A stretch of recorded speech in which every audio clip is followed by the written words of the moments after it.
When you download the Kroger app, you have easy access to savings every day. Shop weekly sales and get personalized coupons to get the most value out of every trip, every time, whether you shop in-store or online. Download the Kroger app now to save big. Kroger, fresh for everyone. Must have a digital account to redeem offers. Restrictions may apply. See site for details. Save big on your favorites with the Buy 5 or More, Save $1 each sale. Simply buy 5 or more participating items and save $1 each with your card. Kroger, fresh for everyone.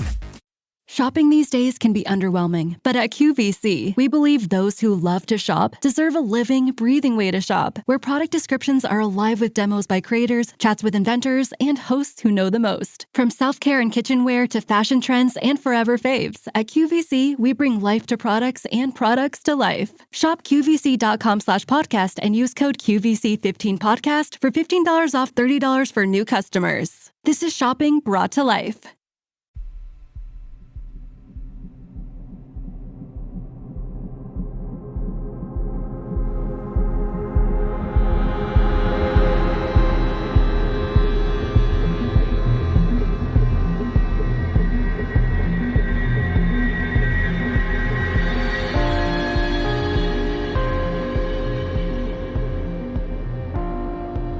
Hello and welcome to episode 197 of Real Life Ghost Stories. And to kick things off this week, I want to say thanks to some of our newest Patreon subscribers. I would like to thank Joanna Fu, Monica Heller, Kayla Clish, Alyssa Shaw, Robin M.G. Kelly, Lisa Shore, Crazy Straw, Emily L, Disa Tanos, Old Fart, Crystal Kelly, Terry Shannon, Lily Brandstrom, Barry Hayes, Tracy Roll, Alyssa, Kristen Gunn, Brianna, Karen Carr, and Leslie Friedman. Thank you so much for subscribing to the Patreon. I love you and appreciate you every single day. And our film review this week. Our film review is The Pope's Exorcist. The Pope's Exorcist was released in 2023.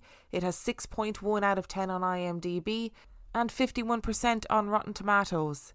Inspired by the actual files of Father Gabriel Amorth, Chief Exorcist of the Vatican, The Pope's Exorcist follows Amorth as he investigates a young boy's terrifying possession and ends up uncovering a centuries-old conspiracy the Vatican has desperately tried to keep hidden. I had high hopes for this film, and I'm not entirely sure why. I think 90% of those high hopes came from the fact that Russell Crowe was in this movie. Before we get into that, let's talk about the likes. So my first like in my like column was that I absolutely loved the music in this film. It was great. I thought the soundtrack was really fun. Who'd have thought? Not something I was expecting to say. But you got loads of cool little rock songs. You know, I love Russell Crowe. And if you want to see Russell Crowe bombing around the Spanish countryside from Italy to Spain, apparently, I googled it, apparently it's around a 23-hour journey on a Vespa. If you want to see him travelling across Europe on a Vespa with his black cloak billowing out behind him, rock songs blasting, then this is the film for you. Is it worth the $15.99 that I paid in order to rent this? I mean, I don't know. It was a good scene. I want to see Russell Crowe on a Vespa more often, to be honest. If you haven't realised, I love Russell Crowe, and from what I know of Gabriel Amorth, now I actually know surprisingly little about him, but I know a bit, and from what I know of him, he was quite a quirky character. So I think he was quite eccentric in the way that he behaved, particularly in regards to how priests are perceived and expected to behave, regardless of whether or not they are an exorcist. So I liked the character of Gabriel Amorth in this. He was quirky, he was silly, he seemed to be fun, he was forever cracking jokes. And what more do you want when you're faced with a demon straight from hell than somebody wisecracking beside you? That is what I want. If I have been battling Asmodeus, demon from hell, being drowned by visions of women that I have had sex with when I shouldn't have had sex with them, and I've been watching people levitating and people's necks spinning around and all the usual possession shit, I want a priest next to me who turns to me after it's all been said and done and says, "You look like shit. That's what I want. That's what we all need. Somebody to bring you right back down to earth. There was a moment in the beginning of the film where Russell Crowe was getting a slap on the wrist from all the other uncool Vatican priests and cardinals who are like, you can't be going around behaving the way you do. And Russell Crowe was like, listen, I'm Gabriel Amorth, I can do whatever the fuck I want. He doesn't say that, but he pretty much says it. And he's like, my boss is the Pope, you speak to him. But what they talk about in that sequence is the fact that, as they put it, 98% of possession cases are cases of people who are struggling with their mental health and need a mental health intervention. And I respected them for that. I was like, okay, that is very important to include in there, and I'm all for it. And I do think obviously there are cases of possession where people believe they are possessed that are mental health cases, and that needs to be addressed. And I thought to myself, okay, this is a good start. I'm impressed with how this film has started so far.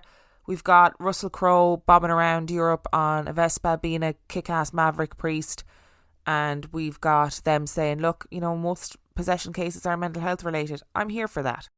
But I must say that was kind of where my enjoyment of this film ended.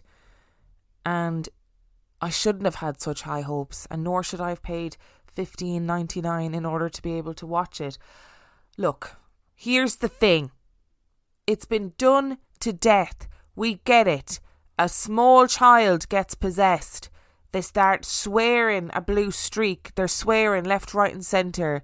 They become weirdly sexualised. It's very scary. Somebody crawls up the wall. We've been down that road. We've seen it all. And in this instance, the people who are possessed, or the people who are the victims of this possession, they inherit this big crumbling abbey. So this woman, her husband dies, and she inherits this big old crumbling abbey in the countryside in Spain, and she moves there with her 2 kids with the intention of doing it up, getting it up to a better standard, and then selling it on. And I would like to say that for a considerable portion of this film, I was thinking to myself, where's my crumbling abbey in Spain? Demon or no demon? You know, where's my crumbling abbey? Because, you know, as somebody who is a widow, I did not inherit a crumbling abbey in Spain. I did not inherit a crumbling abbey that came with its own fully fledged demon, and nor did Russell Crowe rock up to my crumbling abbey in a Vespa and know that is not a euphemism. I found the entire story incredibly predictable, and if you think of every single trope of an exorcism story, it was wedged in there and magnified. And look, they're not getting any better. You know, it's not particularly interesting. And I also thought to myself, because when the young boy gets possessed, it's not a spoiler, it happens quite early on in the film.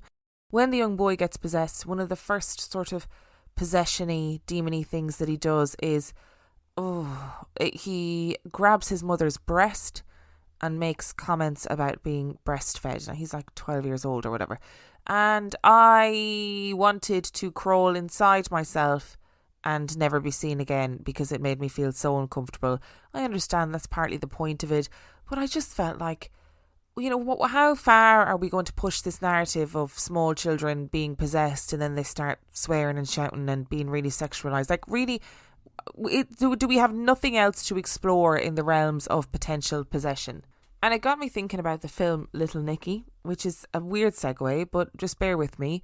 And I haven't seen Little Nicky in very many years, and I can only assume it's probably problematic at this stage.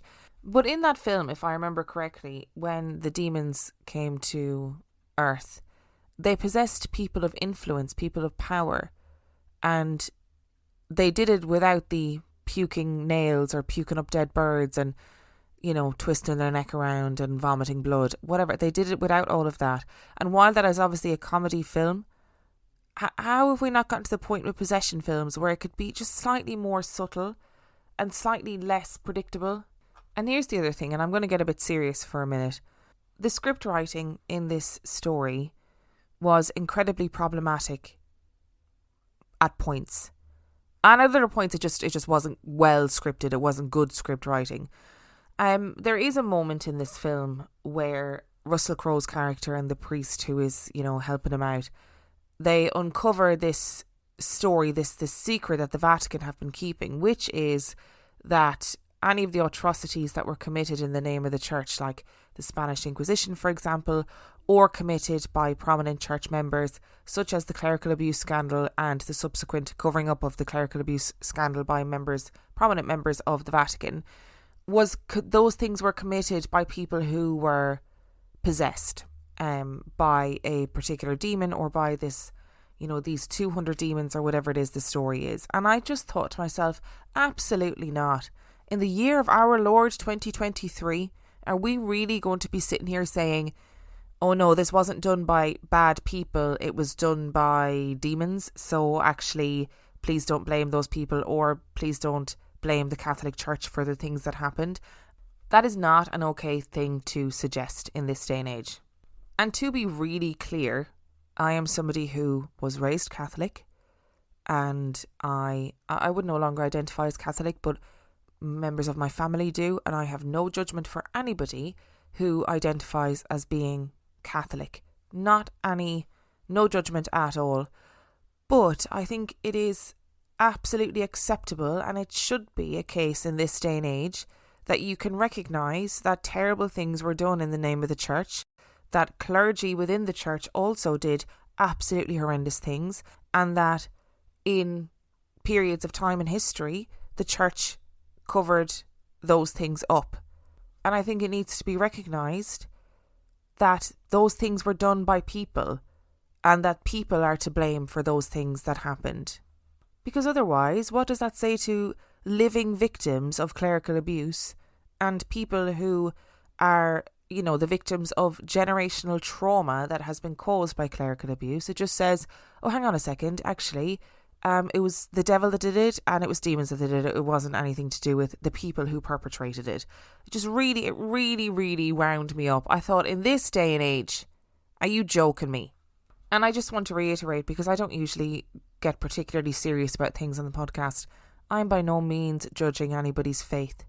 People have a right to believe whatever they want to believe in, and if that means that you identify as Catholic, then I respect that, and I fully respect your belief. But I'm going to stop there, because if I keep going ranting about that, I will rant for the rest of eternity, and that's probably other people's ideas of hell, so I'm not going to do that. I don't know what I want to give this film. I feel like 3 stars, it's fine. It's not particularly interesting. It doesn't offer anything new. It's clearly set itself up for a series, or at least a sequel. So maybe watch this space, but it didn't blow me away. I'm going to give it 3 stars, but in regard to problematic script writing, it might be a 1 star also. I'm not entirely sure.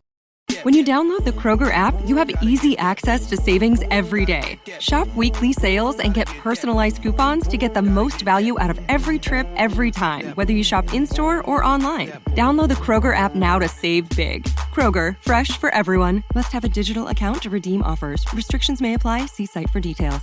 Save big on your favorites with the Buy 5 or More Save $1 each sale. Simply buy 5 or more participating items and save $1 each with your card. Kroger, fresh for everyone. Stigmas around mental health were designed to hold us down, but we don't have to let them. If you're struggling, text or call 988 to connect with a trained crisis counselor who won't judge, just listen. 988 Suicide and Crisis Lifeline. Hope has a new number.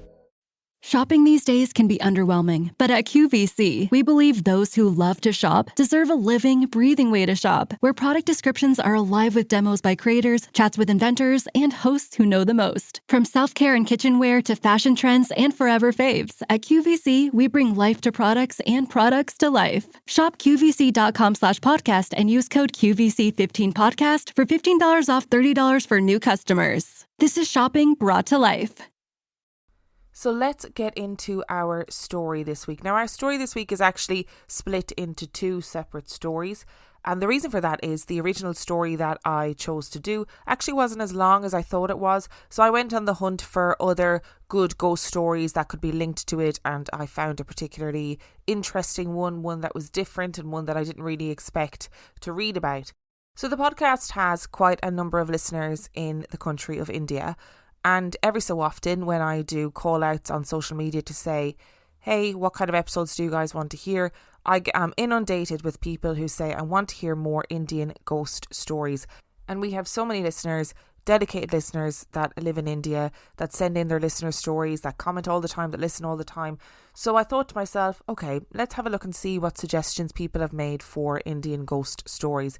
And this story, so the Bhangarh Fort, was the story that was suggested time and time again. So let's get into it. India is the 7th largest country by area and the most populous country in the world. So therefore, one could assume that there would be bucket loads of ghost stories hailing from South Asia. Nestled in the hills of the Alwar district in the region of Rajasthan is what is allegedly the most haunted place in India, the Bhangarh Fort. There are undoubtedly places in the world that you simply need to look at and know they are haunted. From old asylums to crumbling castles, some places just have that vibe. The Bhangarh Fort is an ancient, gated and uninhabited village that is surrounded by old crumbling walls and ramparts that are shattered and no longer fit for purpose. It was once glorious, an array of shops, houses, temples, all watched over by a palace that was renowned for its grandeur and its opulence. Bhangarh Fort was once the home of Madho Singh, a famed general to the emperor, and was founded in 1573. But now it sits desolate and foreboding, casting a shadow over the surrounding villages and haunting the hillside. A sign posted outside the ruins by the Archaeological Survey of India simply reads, "Entering the borders of Bhangarh before sunrise and after sunset is strictly prohibited. Legal action would be taken against anybody who does not follow these instructions." For many, the warning is layered. The ASI are concerned about unwitting members of the public getting injured by the crumbling ruins. But there is a whispering that the ASI had an ulterior motive. It is believed that it is not just rats and monkeys that call the place home, but that spirits reside there. Many people believe that the ruins of this once proud place are cursed, and to go there after dark is to risk your life. Interestingly, the history of Bhangarh is not entirely clear, but what we do know is that in 1783 there was a mass exodus of people. No one is really sure why these people left, but the result was that the now abandoned Bhangarh fell into complete disrepair. Many speculate that the reason for the mass exodus was due to the Great Famine, an event known as the Chalisa. Further to that, Bhangarh had been invaded by a rival ruler, Jah Singh II, in 1720, so there is a possibility that there was already instability in rulership, which was then deepened and solidified by famine. It is interesting that there is such an ambiguity to the history of Bhangarh, and it seems that these blanks have only further entrenched the supernatural legends that surround the place. There are two main legends that are told about the ghost village of India, and the first concerns the mystic holy man Balu Nath. Balu Nath lived in the area alone and peacefully, long before the village was ever constructed. He lived quietly in the hills and meditated all day long in the forests. Local people would quietly approach him for help and advice, for healing and for cures. The land was seen to be his, and he was one with the land, and some people believed he was immortal. It seemed that he had been there for generations, and that he would be there long after the villagers were gone. The great ruler, Bhagwant Das, approached Balu Nath before he built Bhangarh, seeking his permission to build a fort on the holy man's sacred land. Balu Nath agreed and gave his blessings, but on one condition. Bhagwant Das could never build any structure so high that it would cast a shadow over Balu Nath's home or to cast a shadow over his meditations in the forest. He proclaimed, Should the shadows of your palaces at any point touch me, your city will be no more. I shall have it committed to the dust and the wind." He threatened that a dark and terrible curse would descend upon the whole region and it would be turned into wrack and ruin. You can imagine the outcome of this story. The ruler agreed. He said that he would never build a structure taller than 3 stories, and the village and Balunath lived in harmony. But of course, as time passes and rulers change, the stories and the threat of the curse seemed further and further away. Was it even real at all? I mean, there was rumours of a man in the forest, but was he really magic? Could he really cast a curse? And slowly but surely the village grew into a town. The population expanded to 14,000 and it became a bustling hub in Balunath's place of peace. It was noisy and it polluted the air and the land, and the buildings began to creep upwards, casting long shadows over the forests.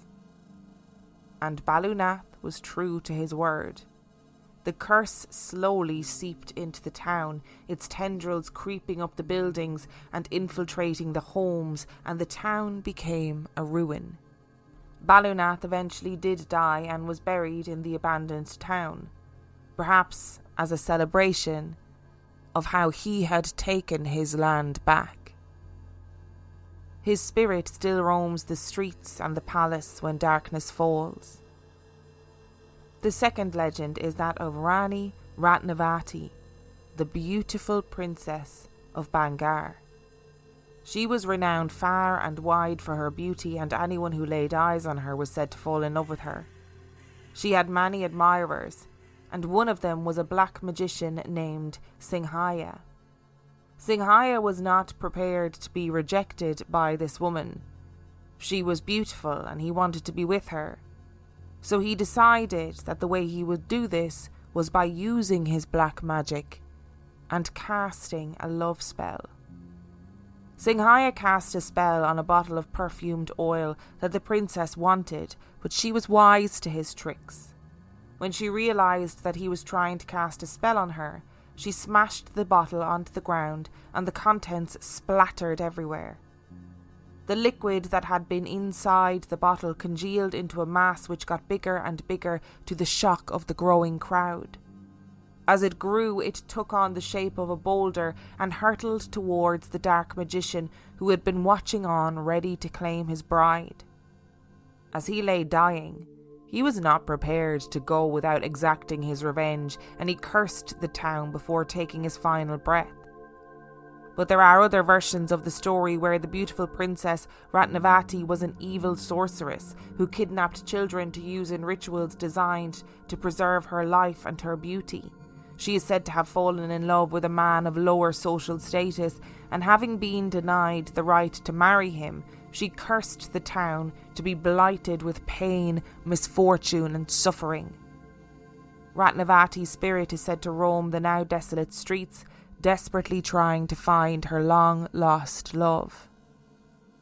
These stories are part of local folklore that surrounds a place that seems to exude magic and mystery. It is a place that has an almost romantic bleakness, so of course these stories have been passed down through the ages. Perhaps these stories grew up simply to try and understand how and why this seemingly magnificent place was mysteriously abandoned, or perhaps they were created to try and understand and explain what local people were seeing and experiencing in the ruins of Bhangarh. Locals avoid entering the ruins, particularly after dark, and the stories of its hauntings almost seem to attract more people to visit. The curse of Bhangarh Fort is said to be still active, and when the darkness falls, the fort comes alive. The local people claim that crops will not grow within the fort, that the curse has seeped into the soil, and the destruction that drove people out in 1783 still destroys everything that attempts to live there. Not only that, but the curse is believed to be so strong that any building that is built there will have its roof completely caved in. Locals and tourists who venture near the fort at night are said to hear the sounds of children playing, or people laughing, and the sounds of ethereal music and the sounds of people dancing and celebrating. A shadowy figure is said to have been seen standing forlornly in one of the upper windows of the palace. The figure is said to be the figure of Balu Nath, surveying the land and the fort that brought him so much pain, and in turn brought so much pain and suffering to the people. A dark wraith is also said to be seen standing on the hillside surveying the fort, and it is believed that the figure is that of the black magician Singhaya. Shadow people are seen darting in and out of ruined buildings, and orbs and lights are reported frequently. According to Brent Swancer, when writing for Mysterious Universe in July 2018, there have been numerous strange deaths that are linked to the fort, and it has been also investigated by paranormal investigators. An extract from this article reads, "There have also been sinister tales of freak deaths and accidents associated with the locale. A notorious one is the story of a man who fell into a well and injured his head while exploring the ruins, by some accounts pushed by unseen hands. As he was being brought to the hospital, the vehicle was involved in a serious crash, and he and 2 others perished. It is probably just an unfortunate accident and a stroke of bad luck, but locals say it is due to the curse. In another incident, there was a bus of over 50 people who were riding through the area, and it experienced a terrible crash. Although most of the passengers were injured, student Taran Akash and his 2 friends suffered severe injuries even though they were sitting far apart on the bus. But what has that got to do with the fort? Well, allegedly, Taran Akash and his 2 friends had gone to the fort the night before. They didn't heed the warnings. They went in after dark, and they firmly believed that the reason that they were the only people on the bus that were injured, despite the fact they were sitting far apart, was because they had ignored the curse and entered the fort after dark. But is it a curse or a coincidence? Various paranormal investigators and psychics have flocked here and have come away with their own tales of strangeness. Rocky Singh and Mayur Sharma, hosts of one of India's most well-known paranormal shows, India's Most Haunted, have voiced their conviction that the area is indeed very much haunted, and when they visited the town, they claimed that they had heard a woman screaming and had had rocks thrown at them from the darkness. Rocky would say, "This was the only location where Mayur Sharma refused to do an isolation session. If I were to say that any of the places I've been to in the last 20 years is haunted, I'd say Bhangarh." Stories of trespassers coming across freak accidents, ghosts and anomalous noises abound here, and the legends continue to swirl. Then, of course, there is that sign warning people away after daylight, which is heavily blamed on the hauntings. Yet this is probably just an urban legend, as there are many reasons to keep people away, since the area is full of decrepit, unsteady rock structures, and animals such as leopards and tigers prowl the area at night, especially since the whole thing sits up against the edge of the Sariska Tiger Reserve. One superintending archaeologist of ASI, Vasant Kumar Swarnakar, has said of the tale, "Every monument in the country has the same sign. It has nothing to do with ghosts or spirits. All of that is rubbish." There is also the fact that these are ancient crumbling ruins in desperate need of restoration, so it is perhaps to be expected that there should be accidents for those trying to climb around in them, and this is probably another reason the sign is in place. It is uncertain just what forces are at work here, or if there is any truth to the legends and the tales of this once grand ghost town. Are these just old spooky tall tales and superstition, or is there something more to it all? Whatever is going on with Bhangarh, it certainly is an eerie place laced with dark lore. One look at the empty streets with their monkeys picking through long abandoned buildings and decrepit weed-choked temples, and one can see that it is certainly a creepy locale, and when the sun begins to dip and the shadows come out to play, that if this isn't a haunted, cursed place, then it very well should be. Now, you know I love a good local legend. I just love these stories where you have a crumbling ruin or some building in a local area, and there's all these stories that go up around them, and they're passed down from generation to generation, and parents tell them to their kids, and then those kids tell them to their kids, and the stories grow and adapt and change, or they stay the same, or there's different versions of the story. So if you are Indian and you're listening to this, you might have heard like a different version to this story. You might be from the local area and you might know a different version again of the story. I just went with what I could see as kind of a good general overview of the two main stories that are said about this place. So let's start with the sign. Now, I will say I want to believe the sign is there because of the ghosts and shit. I want to believe that, but I'm more inclined to believe that the sign is there to stop people getting injured and or eaten by a tiger or a leopard, which I'm pretty sure I'd rather see a ghost than see a tiger coming towards me in the dead of night. I also I watched a video from a YouTuber called Amy's Crypt. I think I've used some of her stuff before for research, but she did a 2-part video series on visiting Bhangarh Fort, and she started off during the day, you know, walking around the fort, talking about some of the history, and then did the second part where she did a paranormal investigation at night time. And let me tell you, I can understand why they don't want people going in there after dark, because literally there's points in the video where she like climbs to the top of a building and then there's just a big hole in the ground, just a big black hole in the middle of the ground where you fall down into it and presumably you're never seen again. Or she's bopping around and she finds a well that is uncovered, that is just there. Big black hole, again, middle of the ground. And if it was dark, you'd be straight down head first into that hole. It's no wonder people be falling around and getting injured. But I imagine the sign of, you know, don't go in after sundown has done nothing to dispel the rumours that this place is wildly haunted. And you know what? Like, I love the fact that these stories are so interesting and these local legends are so rich and they're kind of fun. You know, you've got a local medicine man, like a magic man, a man that lives in the forest, is a healer. He is, I watched a BBC video where they went to Bhangarh Fort. I think it's on YouTube and it was only like 6 minutes long, but they referred to him as like a tantric man. And he just said, look, I don't mind you building this place on what is, you know, my sacred land, but just don't make it too high. I don't want shadows ruining my meditation spots. And you know what? I understand his logic. He's got these little serene things that he does every day. He's got his routine every day, and then suddenly you've got all these people coming in and being like building up all of their buildings and gentrifying the area. I'd be pretty annoyed too. Would I be annoyed enough to be cursing people? Yeah, probably. Equally, we love maybe potentially evil princess.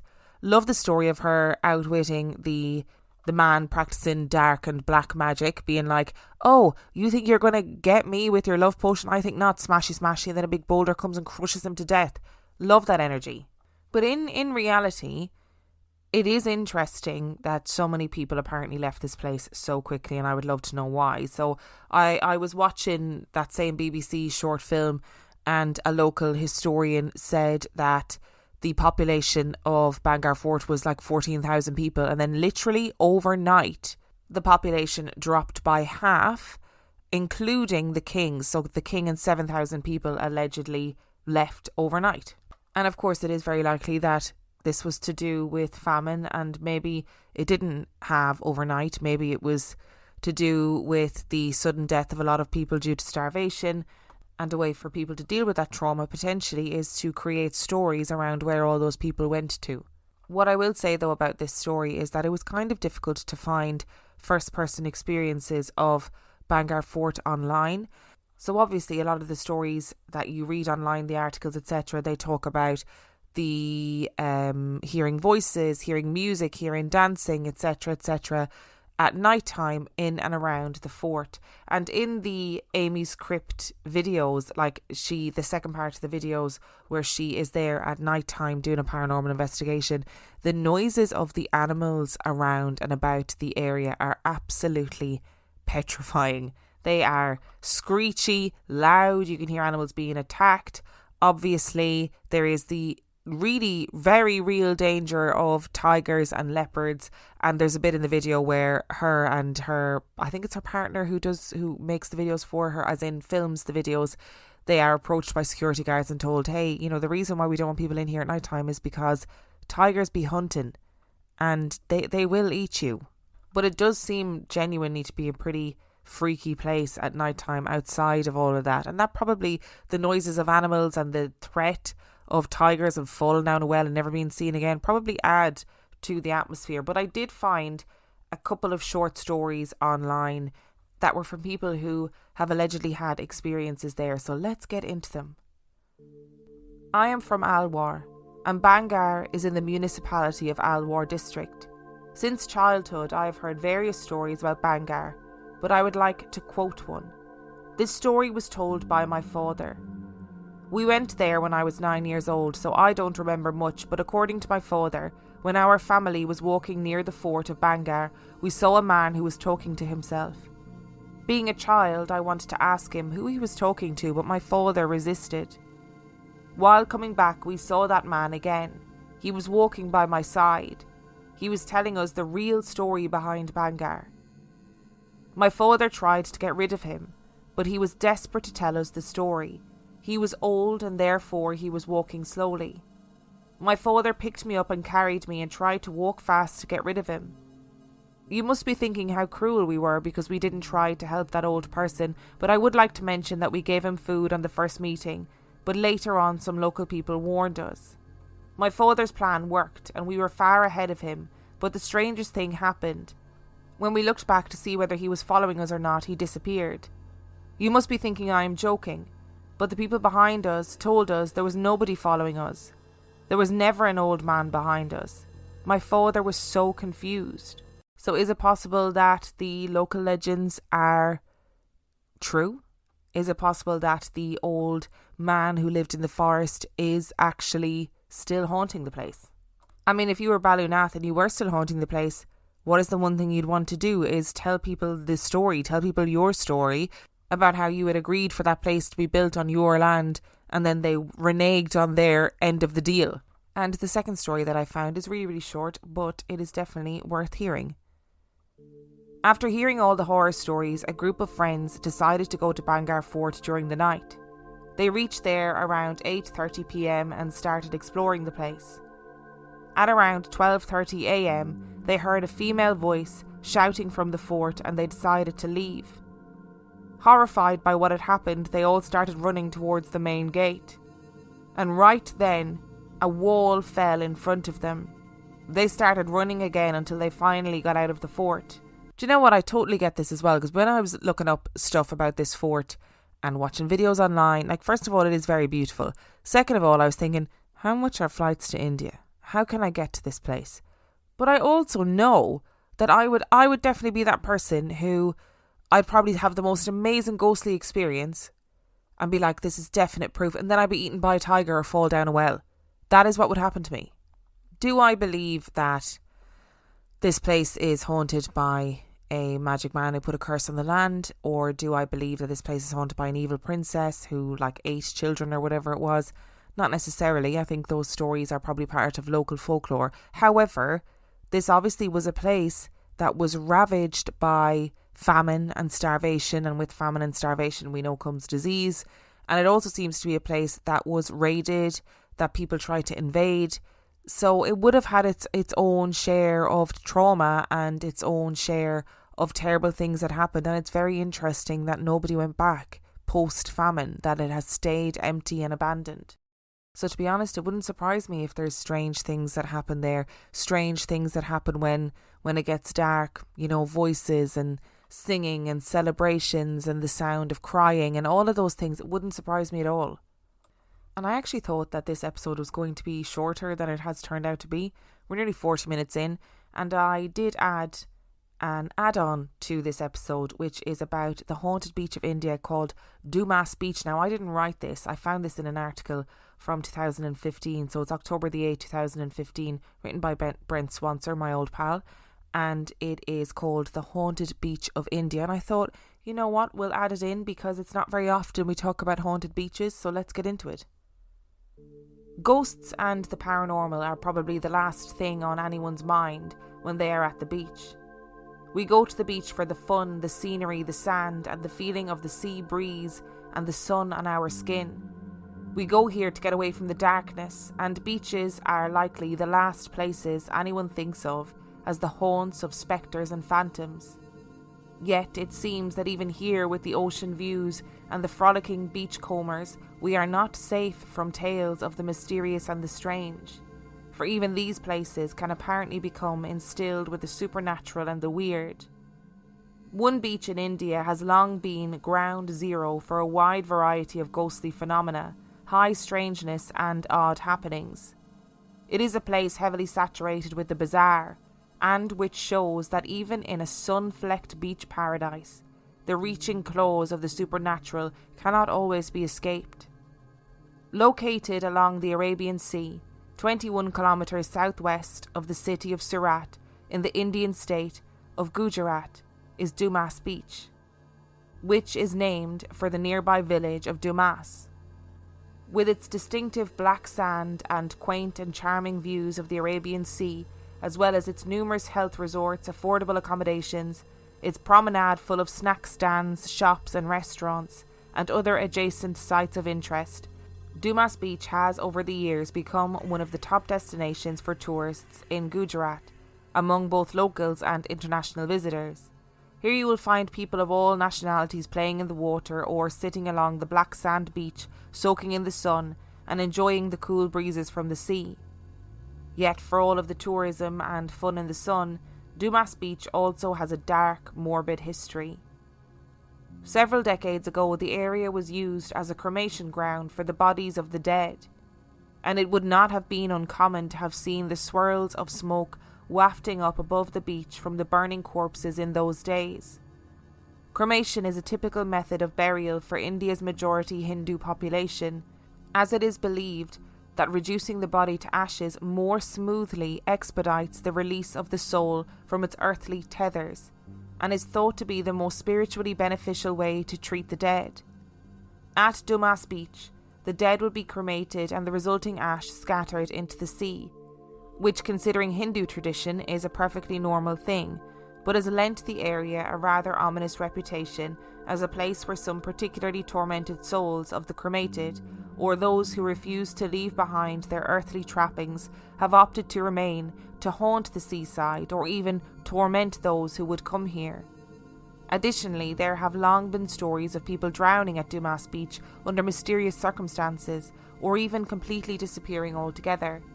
It is this history as a cremation ground and a place of strange deaths and disappearances, as well as its at times rather menacing appearance with its black sand, rather muddy water, and abundance of skeletal-looking thorny wild shrubs that have made Dumas Beach into a spooky location infused with the paranormal that routinely pops up on lists of the most haunted places in India.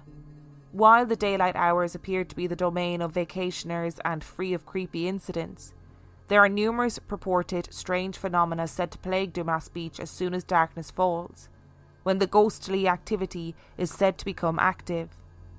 One of the most commonly reported occurrences is the presence of disembodied voices on the wind that are known to whisper to visitors all manner of things, from begging for help, to calling people's names, to issuing urgent warnings to stay away from the water, to go no further, or to turn back. At times the voices say nothing and are said to merely giggle, murmur, moan, or even howl and scream. There is also a profound sense of sadness, despondence and desolation that is said to hang over the beach, affecting the mood of visitors.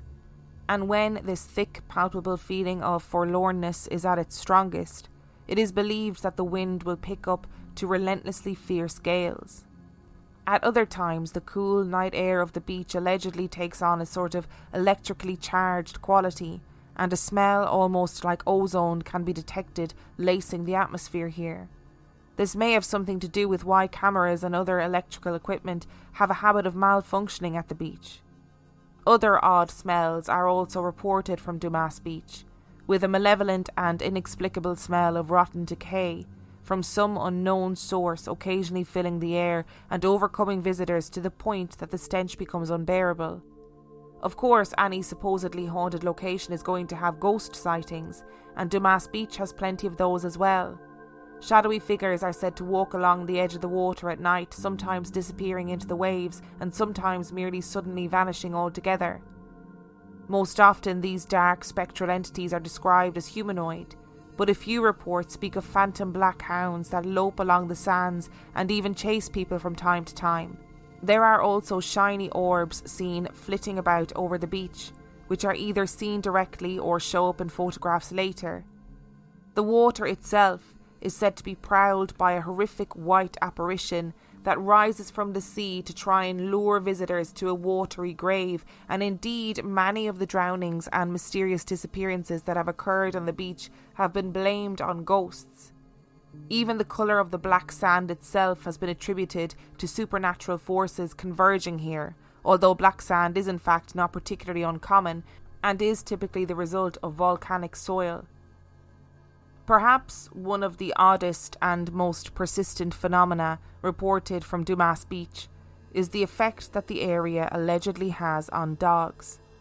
By all accounts, they seem to absolutely despise the place. Dogs that live in the vicinity are said to howl and bark all night long in unison for no apparent reason, and those who have tried to walk their dogs on the beach have reported all sorts of strange behaviour. It is said that dogs that are brought onto the beach will often stop dead in their tracks and refuse to continue any further, or start inexplicably barking or growling viciously as if at something or someone that isn't there. Dogs have been said to display other strange behaviour in the vicinity of the beach as well, such as mindlessly spinning in circles, cowering in fear for no reason, sudden bouts of uncharacteristic aggressiveness, incessantly darting back and forth, or appearing to chase something that only they can see. Interestingly, all of this only happens at night or in the twilight hours, and dogs at the beach supposedly behave normally during the daytime. Some have claimed that this strange behaviour, aggression and fear shown by dogs at the beach is due to their sensing something bizarre that humans cannot, and see it as evidence that the beach is indeed haunted. So what is going on at Dumas Beach? Is this place truly haunted, or is all this spooky folklore and superstition? To be sure, many of the mysterious elements of the beach could have mundane explanations. Beaches at night can be dangerous places, especially when mixed with alcohol, which could account for the drownings and disappearances, with some of the bodies being dragged out to sea and never found. In order to try and prevent accidents on the beaches at night time, areas such as Goa have officially banned alcoholic beverages on beaches after sundown. So it seems that this could be behind at least some of the unfortunate deaths, rather than evil supernatural forces. The area's creepy history as a site for cremation and the local lore that restless spirits stay behind could also cause people to misconstrue perfectly normal sounds of the wind, or perhaps see things that aren't there. Yet not all of the weirdness reported from here seems so easily written off. Perhaps the phenomena are a complicated mix of the mundane, folklore, superstition and the unexplained. Is this all explainable, or is there something more? Are there indeed forces beyond our understanding at work at Dumas Beach in some capacity? Dumas Beach remains a popular tourist spot despite its mysterious and sinister reputation, and actually seems like a fun place to visit with a lot of attractions, although it seems that locals are quick to warn visitors not to go on the beach at night, even though there is no particular law against it. So anyone with the courage to try can freely try to take the beachside stroll under the moonlight. It might be best to leave your dog at home though.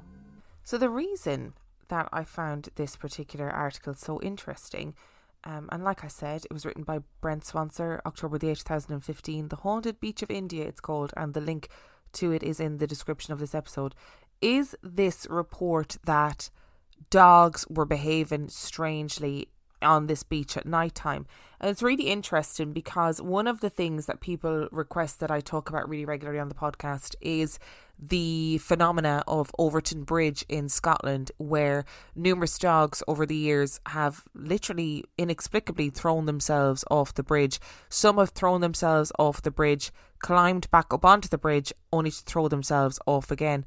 And there's never really been an adequate explanation as to why they're doing this. So I think it was in like 2019, maybe it was posited that it was due to the smell of mink under the bridge that was causing the dogs to throw themselves off.